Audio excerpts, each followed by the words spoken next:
ocupação indevida dos espaços que deveriam ser públicos. Então é preciso agir. O poder público ele não agiu ao longo desses últimos anos. Eu quando saí em 2010, eu vou começar por essa questão, quando saí em 2010 a cidade estava toda regulada, mas não foi colocando as pessoas para casa não. Foi construindo o shopping Varadouro, foi construindo o shopping de Passagem na Lagoa, o shopping do Sapateiro, 80% do mercado central, o mercado Valentino, ou seja, organizando e ao mesmo tempo liberando a cidade para que as pessoas pudessem caminhar. Eu vou ter que fazer o mesmo trabalho que eu fiz a partir de 2005, por incrível que pareça. É algo que não é razoável, porque se a cidade tivesse continuado no mesmo ritmo, nós não estaríamos com essa situação. A outra questão diz respeito a criar um ambiente de negócios. Não existe desenvolvimento da economia se você não tem uma gestão comprometida com esse ambiente de negócios. Às vezes o ambiente parte da confiança, parte da liderança, parte do comando. Né? Observe o estado da Paraíba sob o meu governo. Nós pegamos os piores anos da crise nacional e a Paraíba passou como se não houvesse crise. Havia crise sim, mas havia toda uma estratégia de investimentos públicos para ativar setores da economia e promover empregos, que é o que efetivamente ocorreu. Eu quero diferenciar o ISS, eu quero reduzir o ISS para estabelecimentos que fiquem mais próximos dos bairros, porque aí você resolve também a questão da mobilidade humana. Eu quero, na zona do centro histórico, transformando em zona especial de interesse cultural, zerar os impostos para a cultura e para a área do conhecimento, think tanks, tecnologia da informação, estimular isso naquela área, E quero fundamentalmente conversar muito com o empresariado para tornar a cidade segura. Nós só vamos ter uma retomada do emprego, da economia plena, quando essa cidade for segura sanitariamente falando, e principalmente na área do turismo. Então são ações que precisam estar ao mesmo tempo convergindo para fazer com que elas surtam os seus devidos efeitos. O senhor falou em zerar alguns impostos como forma de incentivo, mas é claro que a gente está numa crise econômica, isso vai ser ajustado de que forma? Algum outro imposto deve ser aumentado? A gente tem uma reforma tributária, inclusive, em discussão em andamento. Eu acho que a reforma tributária, que é uma outra discussão, evidentemente, não é uma discussão municipal, e é preciso fazer com que o país, o imposto incida sobre renda e sobre patrimônio. Sobre consumo você penaliza os mais pobres. É assim que é o Brasil hoje. Mas essa é uma outra discussão. No caso do centro histórico, eu estou tratando de um patrimônio nacional. Eu estou tratando de algo que precisa ser incentivado a sua ocupação. E estou escolhendo, enquanto gestor, caso eu tenha esse direito novamente, essa oportunidade novamente, estou escolhendo a área da cultura e a área da tecnologia da informação, a área do conhecimento, a área, enfim, que mexa com isso, que é o grande tema de poder no mundo hoje, que é o conhecimento. É isso que eu estou dizendo. Agora, evidentemente que, por exemplo, a outorga onerosa, eu vou voltar a outorga onerosa exclusivamente para as zonas especiais de interesse social que foram retiradas. A outorga onerosa é uma transferência de renda de uma área da cidade que tem toda a infraestrutura e que precisa ser colocada numa área onde não tem nenhuma infraestrutura, é uma questão de justiça, é um instrumento promotor da justiça. O atual governo municipal retirou isso. Ou seja, você pode fazer praça em qualquer canto, pode fazer... Não é essa a minha ideia, não é essa a ideia do plano diretor do qual eu participei lá atrás enquanto prefeito e enquanto vereador, e fui o prefeito que implantou o plano diretor, efetivamente falando, e que fez com que o metro quadrado de João Pessoa da construção civil se igualasse, por exemplo, a Natal, porque antes era bem inferior. Então são essas coisas que são fundamentais. A outra questão, Daniel, é que os gastos públicos são muito ruins, são desqualificados. Por que que eu, enquanto prefeito, enquanto governador, consegui fazer tanta coisa, em qualquer bairro está lá a presença, e os demais não? Essa é uma pergunta que é fundamental ser respondida, porque as pessoas sabem disso. Em todos os bairros você encontra a presença, dos meus 5 anos de prefeito e dos 8 anos de governador. Enquanto que nas outras gestões você não consegue estabelecer isso. Candidato, vamos falar de saúde, que certamente é uma grande preocupação da população. O próximo prefeito ou prefeita vai enfrentar ainda a pandemia, vai tratar a questão da vacinação, pelo menos a distribuição dessas vacinas. Qual o seu planejamento para essa área que já estava precária aqui em João Pessoa e que a tendência é se agravar ainda mais? Essa área ela é mais aguda. Você tem um problema crônico na educação, por exemplo, mas você tem um problema profundamente agudo. Isso passa pela reorganização da rede básica de saúde. Nós perdemos a capacidade de encarar, por exemplo, os PSFs na lógica, na órbita da estratégia de saúde da família. Não se tem saúde preventiva. Isso ficou evidente agora na pandemia. Se achou que um leito de hospital combateria a pandemia. Não se combate a pandemia com leito de hospital simplesmente. Se combate quebrando a transmissão lá na comunidade. E isso não foi feito. Então, reestruturar profundamente a atenção primária à saúde é o primeiro e imediato ponto. O outro ponto, zerar a fila de cirurgia eletiva. Tem gente com uma hérnia aqui na barriga há 3 anos, 4 anos. Tem gente esperando ressonância magnética há 2 anos. Ou seja, não é possível que uma cidade com 2 bilhões e 800 milhões de reais de orçamento cuide da saúde do povo dessa forma. Então, eu preciso ter uma atenção primária à saúde completamente revigorada, Ao mesmo tempo, eu preciso cuidar da média complexidade. Eu serei um prefeito, caso eu tenha essa oportunidade, repito, que eu vou entrar dentro do trauminha. As imagens que eu recebo cotidianamente são imagens não civilizadas. Você não pode ter uma pessoa esperando 14 dias por um leito numa cadeira.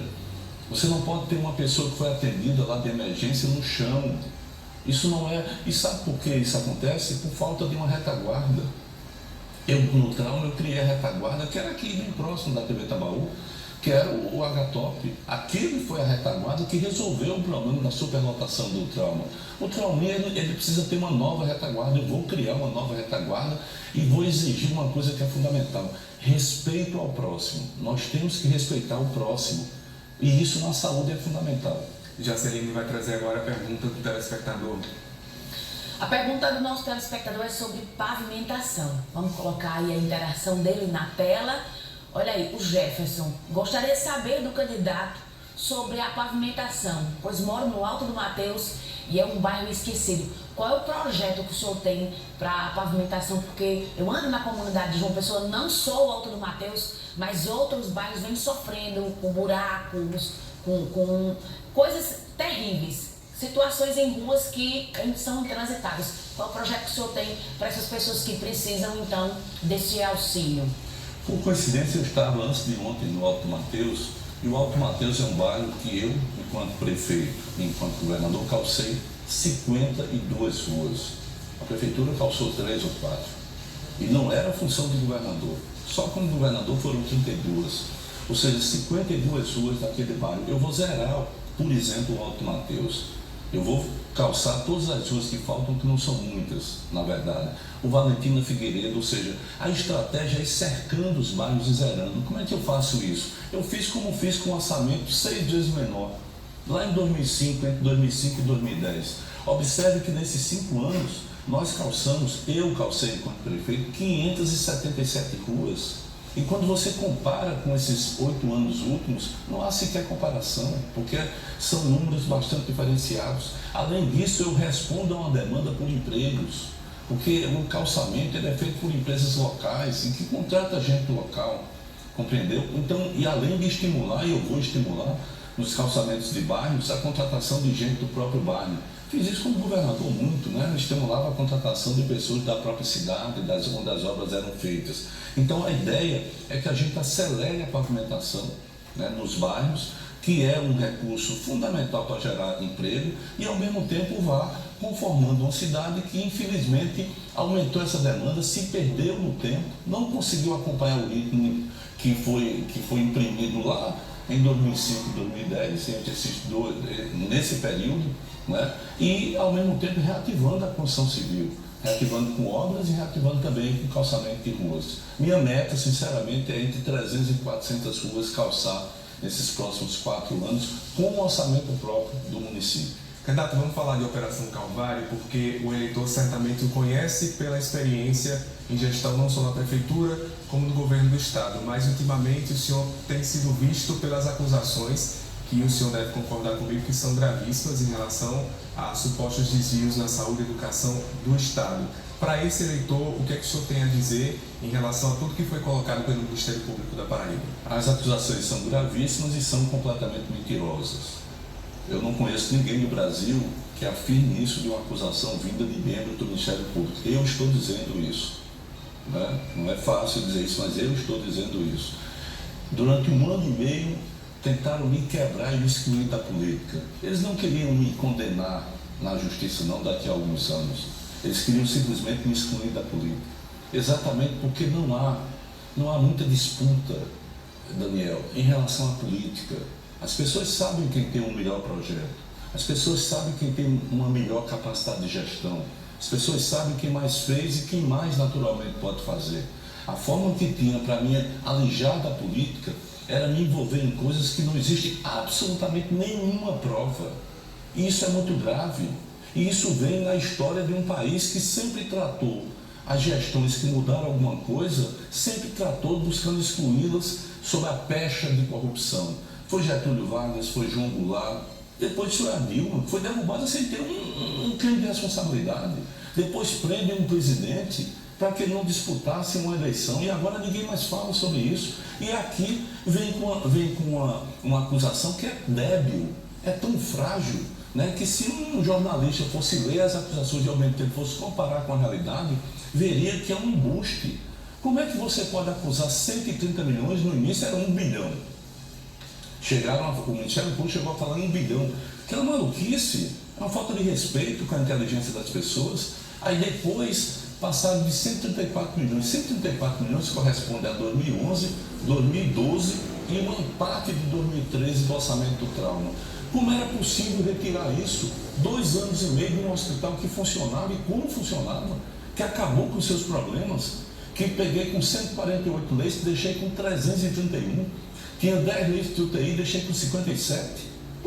Como é possível isso? Isso não existe, compreendeu? Mas é a única forma que eles tinham para poderem combater. Então essa eleição não é eleição entre candidato A contra candidato B. Não sou eu contra os outros projetos, não tem outros projetos. Essa eleição é uma eleição da verdade contra a mentira, da verdade contra a perseguição. É isso que está em jogo. E isso não é uma coisa contra Ricardo Coutinho só, isso é uma coisa contra você, contra uma perspectiva de uma cidade que avance, contra um Estado que avançou, que demoliu muitos privilégios. Essa é a questão central. Então eu estou aqui dizendo que isso é uma mentira, tenho como provar, só que o tempo não é meu, o tempo é da justiça. Eu tenho como provar e já tomo todas as providências contra os abusos de autoridade, que são enormes. São enormes. Nós temos que resgatar o Estado de Direito aqui dentro desse país.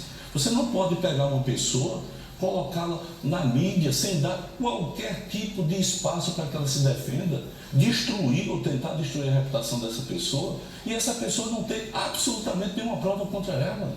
Nada. Eu só tenho uma conta de banco, amigo. Sabe, meu carro é um 2007, sabe? E não é porque eu não tivesse condição, eu tenho condição de comprar um carro, certo? Só que não me interessa, ou seja, minha vida é toda ela declarada. Então eu é que sou um corrupto e os meus adversários que enriquecem e que não conseguem dizer de onde vem esse dinheiro. Então é lamentável que alguns membros do Ministério Público tenham entrado com isso, com a ajuda generosa de grande parte da mídia aqui dentro do Estado. Candidato, 40 segundos para as considerações finais. Eu quero exatamente dizer isso a você.